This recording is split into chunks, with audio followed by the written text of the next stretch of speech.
Diabetes में कुछ चीजों को समझना पेशेंट के लिए बहुत जरूरी है। देखिए, किसी मरीज को डायबिटीज हुआ तो एक आम आदमी के लिए इसका मतलब क्या है? ब्लड शुगर बढ़ गई, खून में ब्लड शुगर बढ़ गई, बस इससे हमारा पेशेंट समझता है कि उसको डायबिटीज हो गया। इसके अलावा दूसरे भी चेंजेस होते हैं, जैसे अगर ब्लड शुगर बढ़ गई है और अगर आपको टाइप 2 डायबिटीज है तो आपके ब्लड में इंसुलिन का भी लेवल बढ़ेगा। अगर टाइप 1 डायबिटीज है तो क्लियर है चीज, इंसुलिन बन नहीं रहा, जो मोस्टली 30 साल के पहले होता है लोगों में। टाइप 1 डायबिटीज जिसके अंदर अपने पेनक्रियाज के अंदर जो बीटा सेल्स हैं जहां से इंसुलिन बनता है वो सेल खत्म हो जाती हैं और इसके कारण इंसुलिन बॉडी में बनना बंद हो जाता है और ब्लड शुगर लेवल रेज हो जाता है। तो इसमें सिंपल ट्रीटमेंट है, इंसुलिन के इंजेक्शन दो, आगे बढ़ो, अपने ग्लूकोज को मैनेज करो अच्छे से इफेक्टिवली।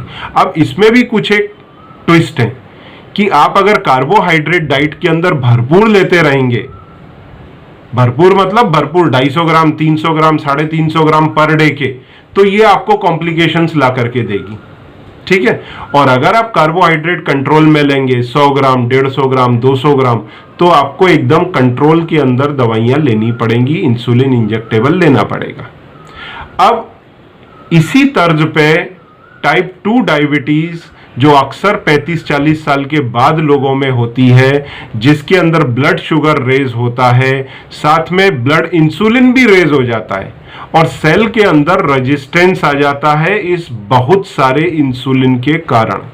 सिंपल सी बात है, कोई चीज अगर आपको बार बार आकर के कोई नॉक करेगा आपका दरवाजा तो आप उससे इरिटेट हो जाएंगे।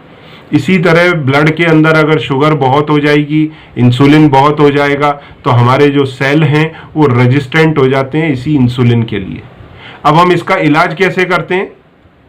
टैबलेट्स देते हैं जो और इंसुलिन निकालने लगती हैं। इंसुलिन की मात्रा पहले से ही ज्यादा थी पर और इंसुलिन निकालने लगते हैं कि अब और देने से हमारा काम हो जाएगा, सेल के अंदर ग्लूकोज जाने लगेगा और ब्लड शुगर लेवल नीचे आने लगेगा। तो ये किया जाता है टाइप 2 के अंदर। दूसरा क्या करते हैं, सेल का जो रेजिस्टेंस आ गया है इंसुलिन के प्रति, उसके कान बैठे जाते हैं और उसको सेंसिटिव किया जाता है फोर्सफुली, जिससे वो ग्लूकोज को अंदर ले इंसुलिन के इन्फ्लुएंस में। तो ये 2 काम और होते हैं, जबकि ये कायदे से ठीक नहीं है। टाइप 1 के अंदर ठीक था, इंसुलिन नहीं था, आपने इंसुलिन दिया, इलाज हो गया। अब टाइप 2 में जहां इंसुलिन बहुत है वहां पर हमको इंसुलिन घटा के इलाज करना चाहिए कि हम और इंसुलिन का लेवल बढ़ा रहे हैं,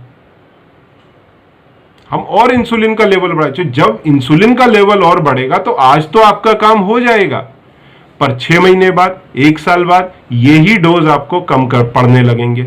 तो फिर एक गोली या तो और जोड़ दी जाएगी या फिर उसके डोजेज और बढ़ा दिए जाएंगे या फिर उसकी टाइमिंग फ्रीक्वेंसी बढ़ा दी जाएगी कि पहले 1 बार लेते थे अब 2 बार ले लो। तो ये सारी चीजें होती हैं और ये होते होते होते अब सपोज करो यही सही इलाज था तो आपके बॉडी में फिर न्यूरोपैथीज क्यों डेवलप हो जाती हैं?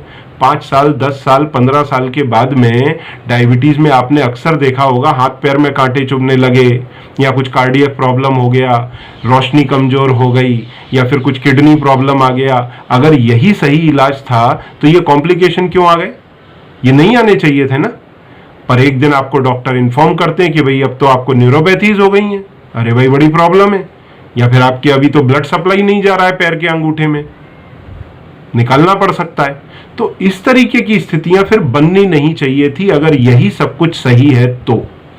जबकि होना क्या चाहिए, जो कार्बोहाइड्रेट आप एक्सेस में खा रहे हैं जिसके कारण एक्सेस में इंसुलिन निकला 2 साल, 5 साल, 10 साल और उस एक्सेस इंसुलिन ने आपके सेल्स को रेजिस्टेंट कर दिया, उसको कायदे से रिवर्सल में लाना चाहिए।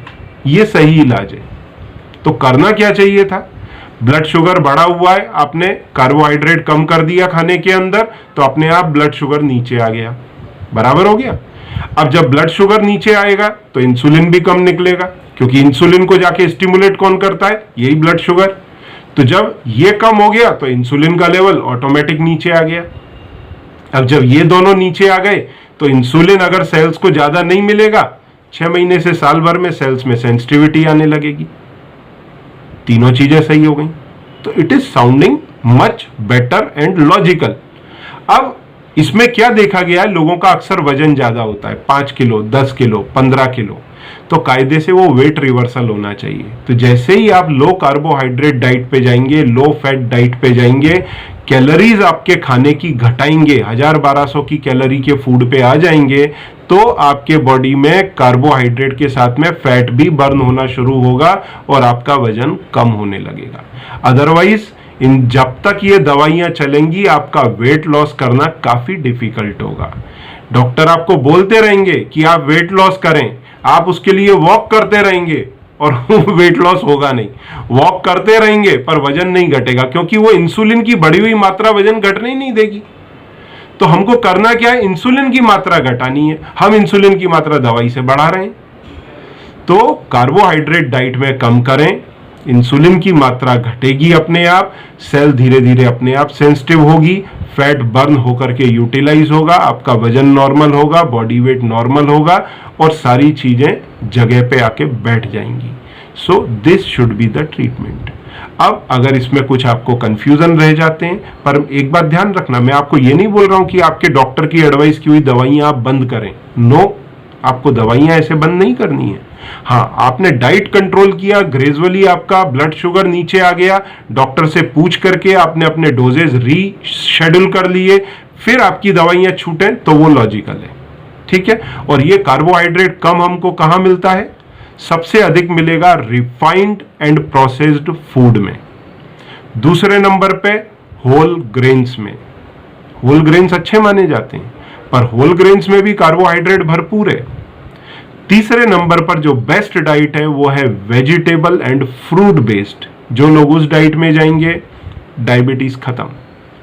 और चौथे नंबर पर आती है कीटो सॉर्ट ऑफ डाइट, जिसके अंदर मेन फूड रहता है प्रोटीन एंड फैट। तो जब हमने कार्बोहाइड्रेट लिया ही नहीं तो ब्लड में आएगा कहां से, टोटल आउट कार्बोहाइड्रेट 50 ग्राम के अंदर कर दिया कीटो डाइट में। तो जब कार्बोहाइड्रेट ही नहीं खाया तो ब्लड में बढ़ेगा कैसे। So that is the concept. उसमें जो एनर्जी है ना, वो बजाय कार्बोहाइड्रेट से लेने के पेशेंट फैट से एनर्जी लेने लगता है।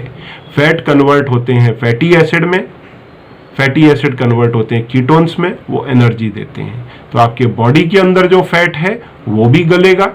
और जो डाइट में आप हल्का फुल्का फैट लेंगे, क्योंकि ज्यादा फैट नहीं लेना है, कैलोरी जब आप घटा देंगे लेने के लिए, 1000-1200 कैलोरी का फूड लेंगे, लो कार्बोहाइड्रेट लो फैट डाइट लेंगे, कैलोरी अपने आप नीचे आएगी।